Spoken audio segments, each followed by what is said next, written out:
everyone, it's Jeremy. Welcome back to the Slowest Blitz, where we are playing Asphodel. This is turn 32, and it's a pretty big one for us in this game. So, let's dive in. We've got an arcane probing that finds nothing. Pretty less than stellar site searching in this particular game. We've had a lot of fighting. We didn't get to do a lot of manual site searching, and our remote site searching has been not exactly stellar, which is not great for our long-term plans here. There's a couple of units marching around, and then we have a bunch of battles, so let's just dive into them, shall we? We attack into Bandar. This is our force moving from Vaclez, and it runs into nothing. Cool.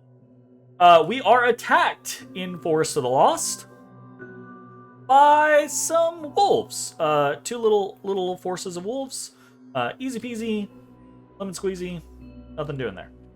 We are attacked in Nam. This is just a trading of the province that we kind of discussed last time over to Vanarus. Vanarus taking that province, which is kind of just out there on a little corner for us, along with the throne next to Phaeacia. So, some Amazons coming in here. We are attacked in Frosted Peaks with a little force of landless knights.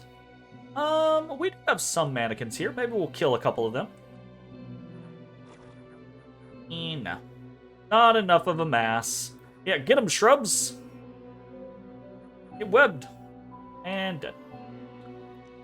So no dice there. We get to see Ulm taking this throne, or trying to take this throne. This is a monolith. This is probably, I think, one of the more infamous styles of throne, the monolith watcher throne. Monolith being incredibly difficult to kill, the watchers being pretty difficult to kill and very killy in their own right with their lightning. The rest of this is just chaff, honestly. Though these Kithrionic lines can kind of fuck shit up depending on what you're sending in there.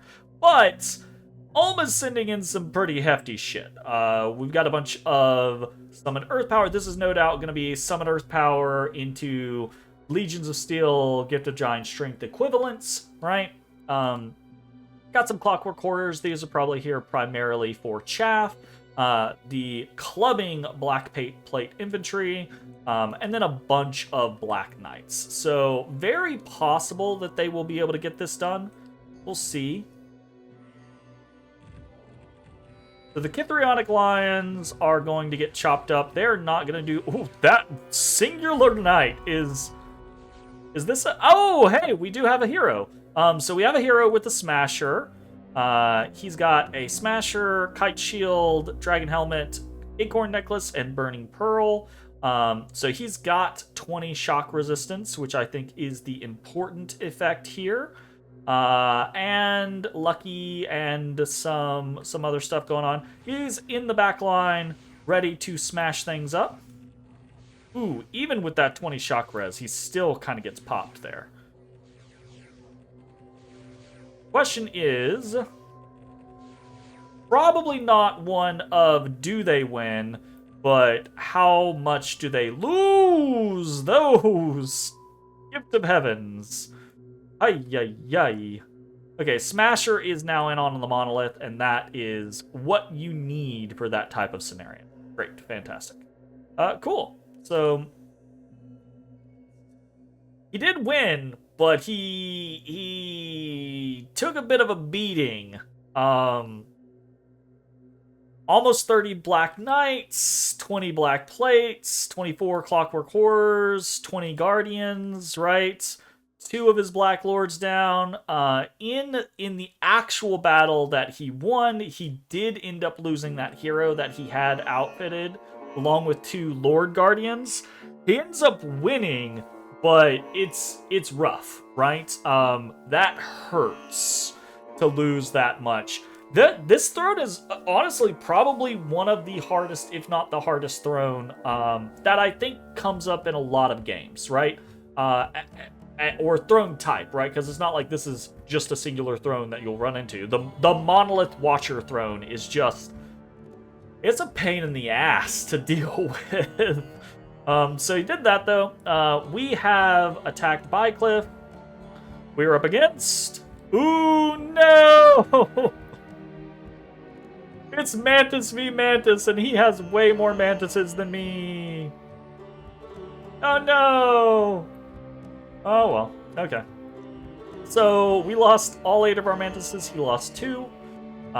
We attack in Belagor, trying to knock these villains off of this fort. A lot of villains, though, and they do have ranged attacks, and that really fucks up mannequins. So we kill the south side, but the north side stands, and then they rout. So, it does look like we are successful there. Has been beaten by our forces, but we lost almost all of them. So, obviously, these are mannequins, but 90 mannequins is not an insubstantial... we don't want that to just drop, right? This was a very big pain in our ass. We attack in Sitha. This is a bit of a throwaway force. It's kind of a force of either it's going to clear out any PD that it runs up against, or it's going to run into something bigger and get squashed. But if that happens, we will have more money, right? We get to see Abysia attack Bandar Log in Hubberton. And this is really nothing, but we do get the sighting of the Golden Lion, Kitty doth meoweth the most. So this is the god that Abysia used to expand like fucking crazy, if I'm remembering correctly. This thing went absolutely batshit insane. Personal regeneration, personal bark skin, gift of the hair. Yeah, he runs. So 10% regeneration on 245 hit points is a fuck ton. 14 protection isn't much, but this guy does have 25% invulnerability. 14 protection with pierce and slash resistance, and fear 5 is pretty solid, though. Definitely can do some work. Pretty interesting. We attack in Banded Hills, and we run into nothing. We are attacked in Ikden by some knights, and we have a small undead force here that is going to get absolutely crushed.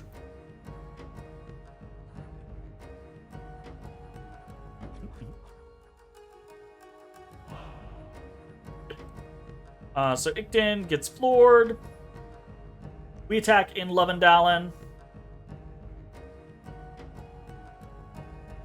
Small amount of PD here.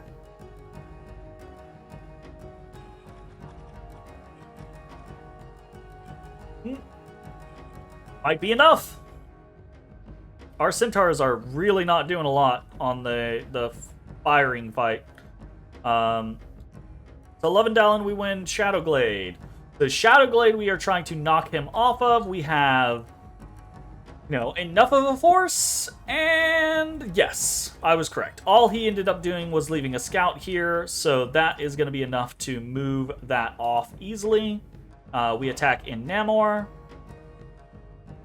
Now, this is a bit of a bigger squad, right? So we have a fair amount of mannequins here. We have some reinforcing heavy infantry and some Minotaur warriors. But this is a fair-sized PD. So this probably is going to go our way, but it will probably maul the force itself. So that's Namor. We lose 12 Carrion Beasts, 1 Carrion Horse, 3 Carrion Wolves. So maybe not maul, but, those heavy cavalry almost did some work. We are attacked in Pugria. Just some wolves, but there's nothing here, so that they're definitely going to win. And then we are attacked in Asphodel, right? So the question is this a real attack? Or is this just a ping while he waits for the reinforcement force from his, 170 archers and 30 plus monks, right? Like, that's the question. So we will see that. No, he went straight the fuck in. He absolutely went straight the fuck in. So this is a bunch of knights. Now, this isn't, I think, all of his Knights of Avalon, but this is most of the unicorns. Oh no, it's the 77, I believe. So this is the force that he had popped Asphodel with. He just decides to go all the fuck in. And we don't really have much here. Like, it looks like we have a lot of bodies, but this is mostly just mannequins, the natural minotaurs that we get, along with this back row of black minotaurs. And this is, let's just watch this. So he doesn't really have any magic here. He's got his divine blessing, but this is just unit v unit, right? So back here we have some earth power, some blessings coming out, right? Making sure all our black minotaurs are all blessed up. We have a giant strength warriors coming out, which is going to hit all of our black minotaurs. And we actually get... Okay, so we didn't get very many of them with the dark skin buff, but we did get one or two of them. We got a couple of them with the bark skin buff. Which puts their protection at 14. With the Berserker 5, that'll put them up to 15 if they don't just immediately, right? And we can see, while that has been happening, over here, they've just charged right the fuck in, and it's immediately battling, right? So this is just gonna be, this fight is gonna be a massive plug right here while these guys shoot forever and their prophet just burns through mannequins. Now we can see our Minotaur guards actually do fairly well initially, right? Just kind of like holding the line. And then we also see our other Minotaurs are wading through, but they're doing it in this very kind of like disjointed, non-formation line. Question is, what happens when they reach this front? Start swinging. Immediately chopped, right? Down here, but up here, he starts taking... So this is what I was talking about last turn on Shadowglade. If these Black Minotaurs have support, right? Like they have buffs going on them, and they have chaff mixed in with them so that they're not taking all of the hits. You get a situation where this guy has 18 protection, his blood surge is active, he's got 20 attack, he's hitting for 45 damage, right? This becomes a situation where every time one of these knights come in, right, they are getting chopped up. And this is actually fairly interesting. The issue is that there's just too many of them, right, at the end of the day. And his priest is taking out large quantities of our mannequins in the background. And we really just have nothing else going on. Now, actually, because there are a lot of unicorns here, these archers are doing a fair amount of work, because these unicorns don't really have any protection, and these archers, fuck, they hit for 15 damage, and at this range, they're basically hitting every time. So if they select a unicorn, they'll absolutely hurt that unicorn. If they select a Knight of Avalon, they're not doing shit. But, so, we can see we really hold this line for a very, very long time. And it's at this point that I'm really sad we didn't have fucking Lucky howl this battle. Because if we had howled this battle, a goodly portion of this line back here would have had to deal with the wolves this entire time, which would slowly deplete their HP. And this might have actually turned into a full win. In fact, I think actually what we see right here is less than what really happened. Because if we check the battle report, we lose 343 units, sure, right? But he loses 102 units as those black minotaurs kill 35. They trade up by 3 times their number. And these centaurs on the wall killed 58. And the minotaurs themselves killed 8, right? And then there's a couple of other kills here or there. We outright kill 24 Knights of Avalon. Kill a horse as well, or kill a rider as well. I don't remember which one that signifies. I think that's killing a horse. And we kill 78 unicorns. That's a lot of gems burned. That is a lot of glamour gems burned. That's a lot of combat power burned. Obviously, right, like those Knights of Avalon did work. But if we had howled that, this might have been an entirely different situation. And I was elated when I saw this because it's so exciting to see this do well, right? But I was so depressed that I didn't make the decision to stay and howl because that really could have put the nail in the coffin here. I'm not saying that we would have won, but it could have meant that we did, 30 or 40 Knight of Avalon kills and killed most of the unicorns instead of just like half of the unicorns. I still think we probably would have lost, but it could have swung it to where this would have been a crippling blow to man just for the cost of a single panic apostate, right? I mean, in the grand scheme of things. But we didn't make that choice, unfortunately. I really did not expect the gates to be held that well.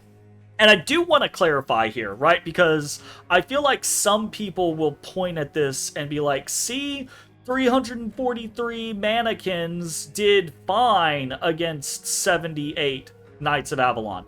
That is not true. The gates did fine against 78 Knights of Avalon. And honestly, they didn't even do that fine against 78 Knights of Avalon. They did fine against 140 unicorns is what they did, right? Like, that was a perfect storm style moment. Again, if he had sent in just the Knights of Avalon and not the unicorns, he probably would have lost the same amount and still killed everything.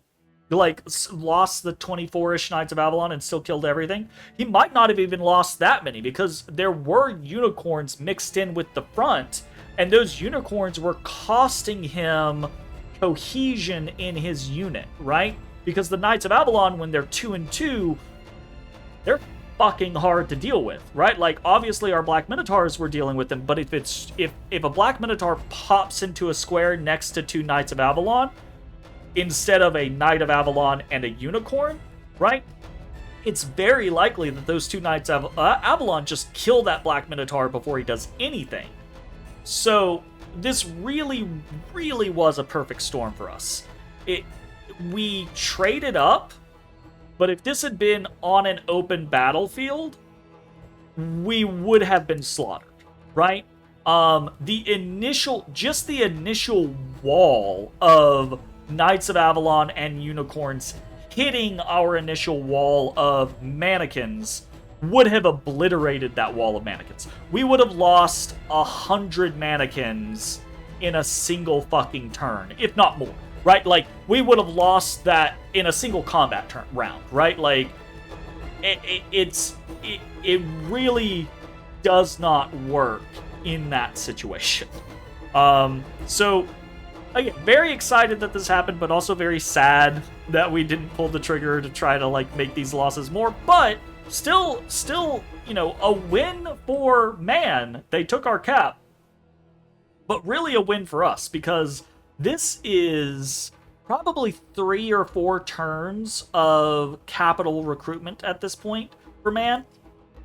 But also, a lot of these Knights of Avalon probably had pretty high experience chevrons at this point. And that sucks to lose that, especially after the nerf to heroism. And then this is a lot of fucking gems to lose. Actually, how many gems is that lost? Let's check real quick. Dom 6. I don't remember off the top of my head. I think it's like 10 per 20 or something like that. Looking for...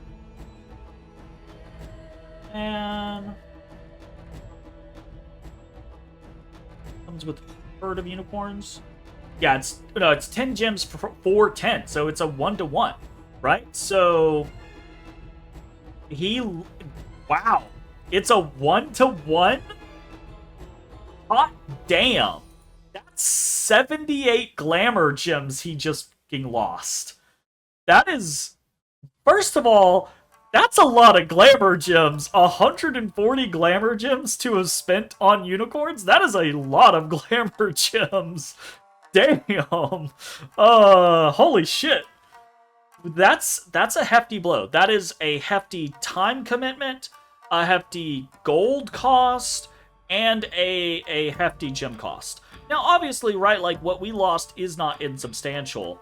You know, this was like 3 turns of recruitment of Black Minotaurs for us, and a high gold cost, which we really can't afford, including a Dryad Hag and a Hierophant. And then this is, you know, several turns of mannequin production, but that's what we do, right? Like, the many turns of copious mannequin production, like, that is what we do. So, I don't, and especially I don't feel the loss as much when we have an adjacent army of like 1,000 mannequins, right? So, that is the battle at Asphodel.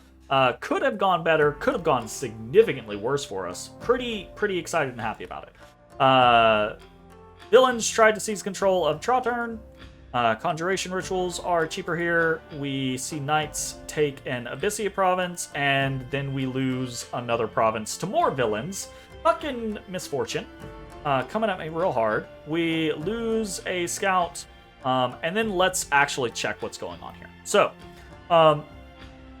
continuing our normal situation. I say that there's not really a lot happening in the Phaeacian-ish territory.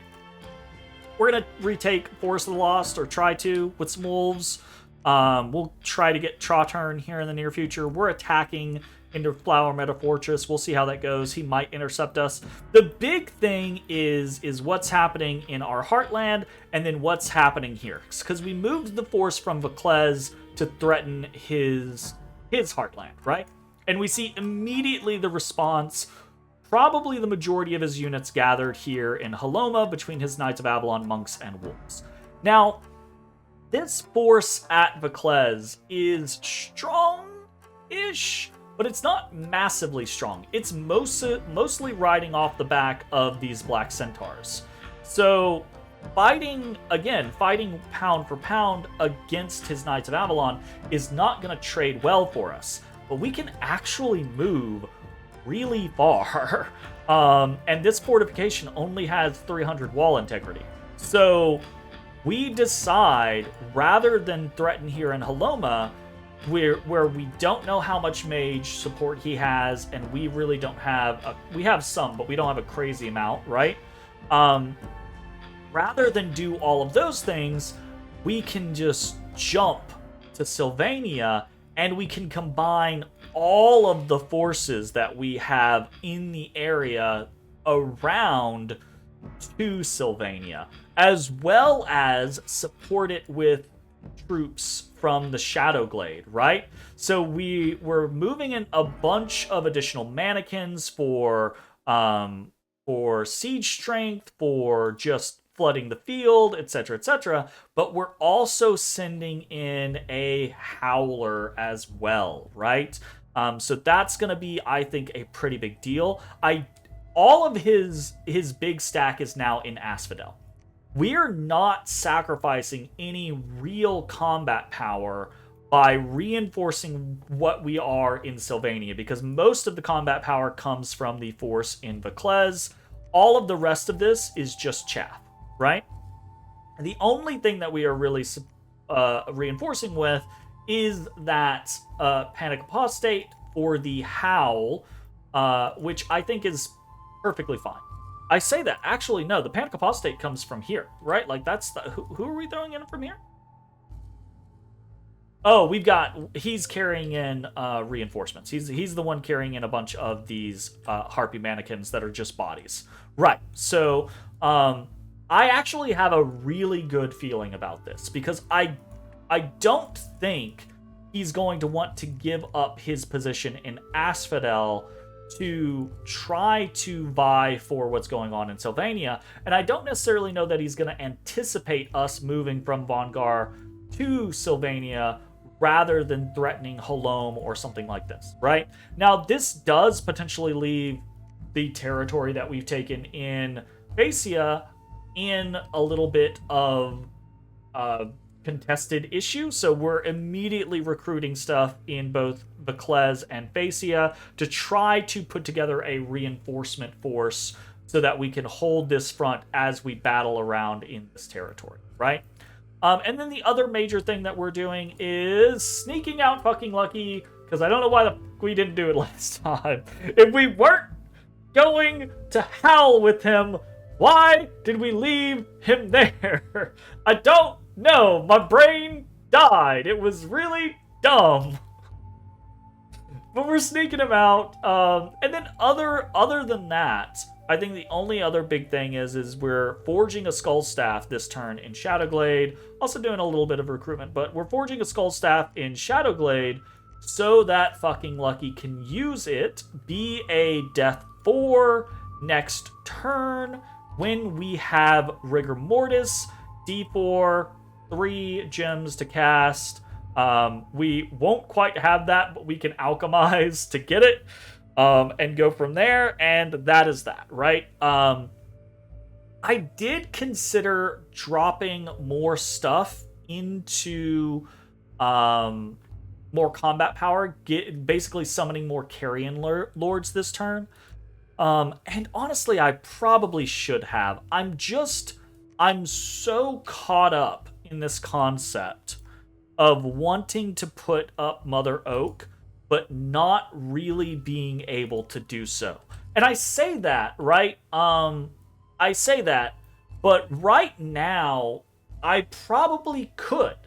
I could now make a fucking Thistle Mace, and I could throw it on someone like Linos and throw out a Mother Oak. And I'm not gonna, because I have been warned by multiple individuals that a certain red-flagged individual has been buying up massive quantities of nature gems. And at this point in the game, there's really only one reason for that. It's extremely unlikely, it's possible, but it's extremely unlikely that he has already gotten down to 7 and is going to throw up a really big gift of health. Although, if you look at it, he could with his lion. His lion is nature 7, right? I don't think that is what's going to happen, though. And we don't have as many nature gems as we would want, because we have not been site searching as well as we've wanted. We have not been templing as well as we have wanted. And we've been having to use our gems for other shit. I say having to use our gems for other shit. We have not wasted a lot of gems, but we have spent a lot of gems. We have put down a lot of forts, right? We have done some summoning. So really, we do not have the nature pool that I would want to try to challenge someone for Mother Oak. If things had gone according to plan, we would have had Mother Oak around turn 22, 23, and then it wouldn't really be a matter of challenging for it, right? We could store up a nice base, and we could just coast, using every 2 turns, using the income that we have to summon another Carrion Lord, and that really, really, really is helpful for getting Asphodel out of the concept of a gold economy. Because you get into turn 50 or so, and you have 10, 15, 20 Carrion Lords, and that's a big fucking deal. But we missed our windows, right? We got too focused up in this war with Phaeacia and Man, and I think at this point it's too late.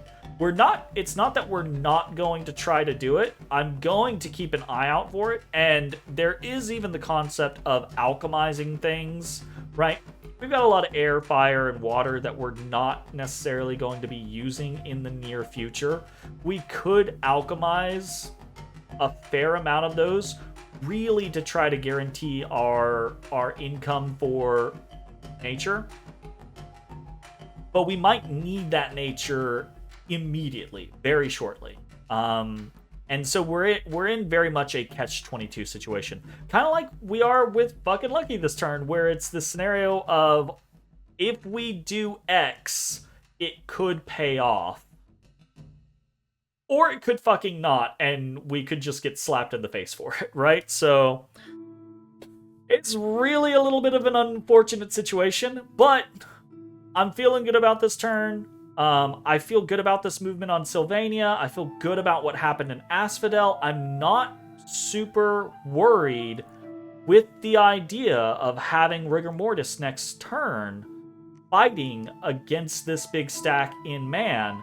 This could be the turning point of the war for us. Also interesting, I do want to note, right? We've got another big Agarthan stack coming out towards Bandar Log, along with these 4 forces here from Abysia, right? So Bandar Log been fighting for a long time, facing down 2 very large forces coming towards it. Might be towards the end of Bandar Log, or we could see a massive rally. I'm trying to see what's going on, and we keep losing scouts, so we'll see how it goes. Anyways, that is going to be the end of this episode. We will see you next time for more of the Slowest Blitz. Bye-bye, everybody. Hey, everybody. Thanks for watching. If you enjoyed the video, consider leaving a like, commenting, or subscribing. It really helps me out. If you'd like to see me live, head over to my Twitch at twitch.tv/thedistanthorizon.